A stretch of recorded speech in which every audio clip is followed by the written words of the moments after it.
Nandito na naman si Darna, guys. Yung aso na laging dito kumakain. Nanghingi. At si Jaguar. At andito ang mga pasniya. Andito sila. Tingnan natin kung saan yung mga sira yung likod. Hingi na ng pagkain ito.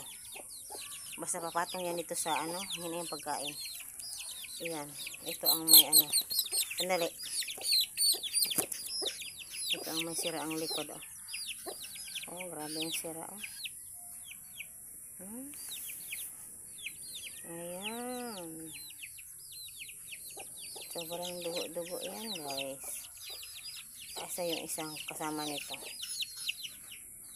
Ayaw umalis sa aking kamay. Saan yung isang may sira din ang likod? Ito. Okay na. Okay na siya. Okay na siya. Anong toyo? Yan. Yung kawawa. Yung matapang, yun. Yun ang matapang, guys. Yan. Lipad yan dito. Tingnan natin. Lipad siya. Yan ang likod niya, guys. Hindi masyadong sira yung likod. Meron ng konti. Pero wala talaga masyado. Ayan. Marinig nila tong silopin. Ayan sila. Alerto. Alerto.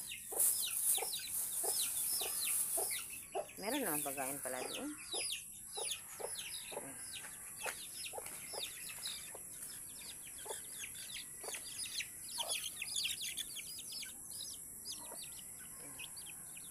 Kain.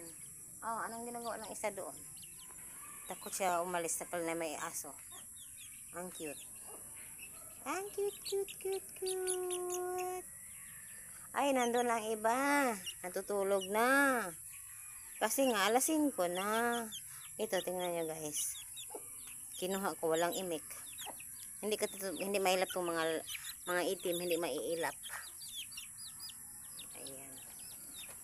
Tingnan nyo yung mga likod. Pasaway kasi.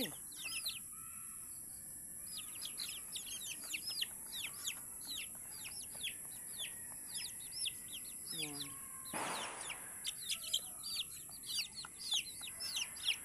Itong masyadong sira yung likod, natutulog na sana. Nauna na doon sa tulugan. Kain mo na, bago matulog. Siya ang sobrang guys. Kasi sobrang matapang yun, Yun.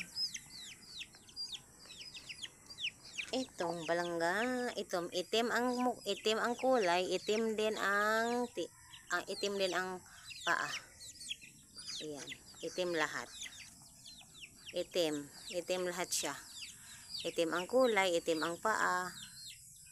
Ayan.